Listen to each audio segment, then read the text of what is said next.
So the Jazz get brand new uniform in shock us all. They didn't play on Christmas Day, but they decided to debut their brand new uniform, and it's a touch. We're gonna pan to it right now. It's a touch of the sunset that comes with them. It's the biggest change that they've had, and the state gets apparently very beautiful sunsets.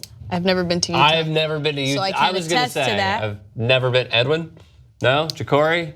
Anybody? Probably not. No. But just based off of that alone, No. it looks like an incredible sunset. It does. Does it not? The stereotype is that, like, you know, why would a Jew go to Utah? There's Mormon people. Like, I don't care. Like, I'd be cool with that. Can I see the jerseys one more time? Like, if Utah, I didn't drive through Utah when I went from Chicago to LA, right? So like we went through like Nebraska and Iowa, and then we went through New Mexico and Arizona.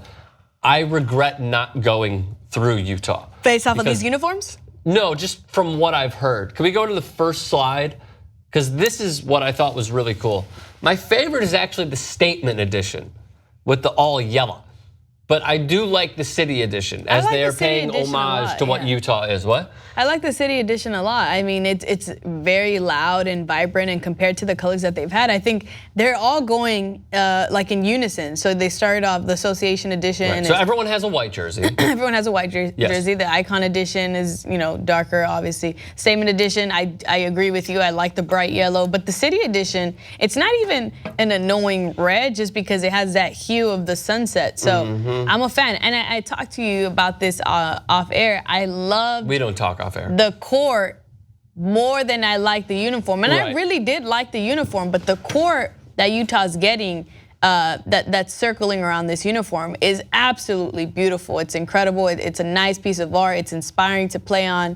But yeah, I'm a fan of this uniform. There it is. It's amazing. So you like this? I love this.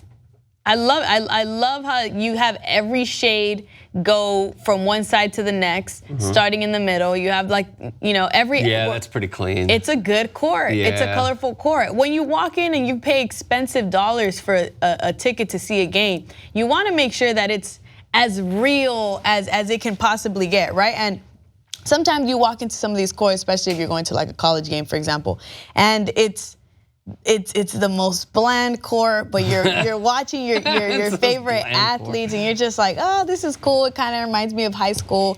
But if you're paying for an actual ticket for your favorite NBA team, then they should invest in the court. They should invest in the stadium. They should invest in it looking a lot more appealing, not only for the fans, but for the players that are going to be playing on it. So I agree with you. If we could throw up the court one more time, I'll tell you exactly what I like about it. My first instinct was, yeah, it's clean.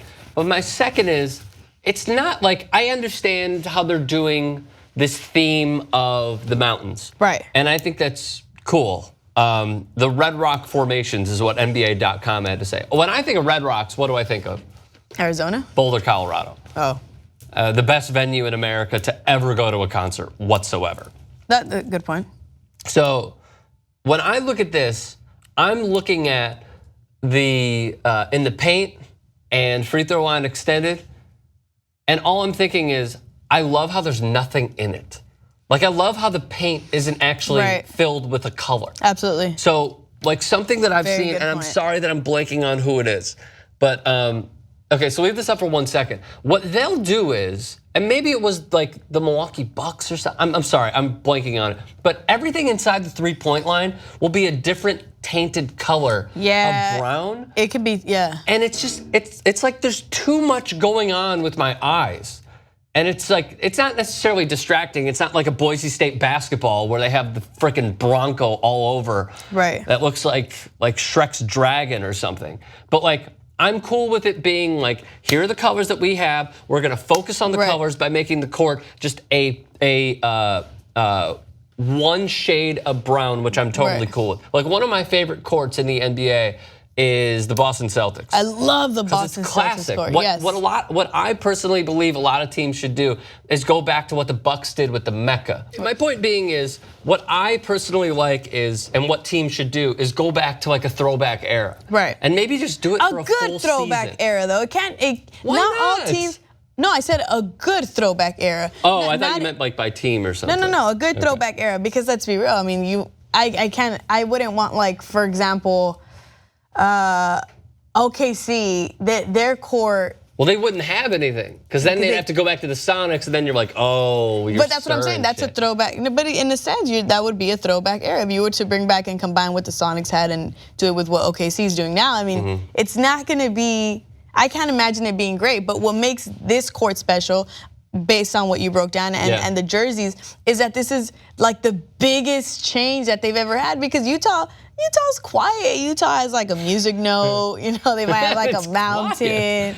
It's peaceful. Go back to the jerseys for a second. This is like a loud, vibrant. You took the words out of my mouth. Like this is the antithesis to what you represented, which I agree with about the Utah Jazz. Like these jerseys are loud as fuck. The yellow one is loud. The Red Rocks one is pretty loud. The blue one is tamed, and the white one is a little loud. Dude, this is the first time that the area of the state has been reflected on the jersey as opposed to just one accent that brings Utah together. And I think they did it in a tasteful way because they were risking it. Never have they used red. It's white, blue, and yellow. Yep, that's true. And now they're throwing in the red. And you're either going to love it or hate it. We obviously love it. I don't know if I love it. Okay, I like it. Okay, if you had to love it or hate it. It's like Cold Stone. Like it, love it, gotta have it. I like it. Okay, well, I'm a fan of it. And the red isn't as intense as it could have been. It's great. Right. It's great. Right. I think we have more of those photos, by the way, of the like just little accents. These are tight. Yeah. Yeah, these are really good. There's something that I noted, and NBA.com wrote up as well. That looks awesome. They're legit fire, literally. Right, they're breathing fire. That's how Donovan Mitchell scores 58 points a game. So on the red jerseys that we saw, I think if you could find it, Ja'Cory, it's down the side of the jersey. Apparently, it's like the route to, there we go, thank you. So what NBA.com wrote is down the right side of the uniform is the driving route from Salt Lake City to Moab, home of the Delicate Arch. Down the left side of the uniform is the route from Salt Lake City to St. George. So there's like some sort of history there as well, but there's which I like. Great detail. There's incredible detail on the jersey. Describe what you see. Describe what I see. I mean, we just talked about the trail down on both sides, and it's completely different. You have the hue of the sunset. Fire, bro. This fucking guy. Legit fire. You have the state being highlighted again for the first time. Down by the sea. But it's very well done. Whoever designed this, I wish we had the designer's name, did an incredible job. Out to him. Because you can tell they went they outsourced somebody as opposed to keeping it internal. I'm sorry, as I'm hearing this and seeing the flame, all I'm thinking is like when Travis Scott on everything will go, flame. He does say that. Go back for a second. That was completely random. Go back for a second. Excuse me, poor Carl. Look at Carl. He's falling asleep here. He's like, oh, Dad, it's quite down with the jokes. Anyway, I'm a fan of the jerseys. I like how they design them, and it was completely different, and it worked. I like people that take chances and then it working. But here's the thing: we don't know if it's going to work yet. Because think about it, what's the one thing that the NBA tries to do? They try to apply themselves and the jerseys they have to a younger audience. Right. The question is, will a younger audience buy this? I feel like, again, you're either gonna love it or hate it. And I feel like it's gotten some pretty decent responses online. I'll tell you what'll happen. If Donovan Mitchell literally puts up 50 points in that jersey, people will buy it. Oh, absolutely. But I mean, that's with whatever jersey he's wearing. I think people will buy it just because it's colorful. People in Utah, maybe, again, please excuse me, Utah, I've never been, but based on Are we invited after this? Based off of these jerseys, maybe they haven't had any color, and now they're like, yes. Right. They just had like the navy blue. Well, that's not true actually. When they had like Greg Ostertag and even when Darren Williams was there, they had those light powder blue, like Charger-ish powder blue uniforms. But this is like a vibrant red, you know? It's not red, it's red. It's red, and it's different shades of red. So I think they'll get a good response. All right, let us know your thoughts. And let Carl know your thoughts. Comment section below.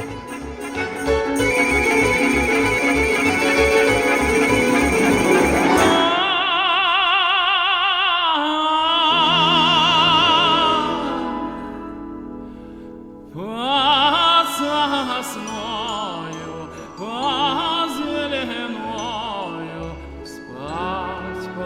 vie.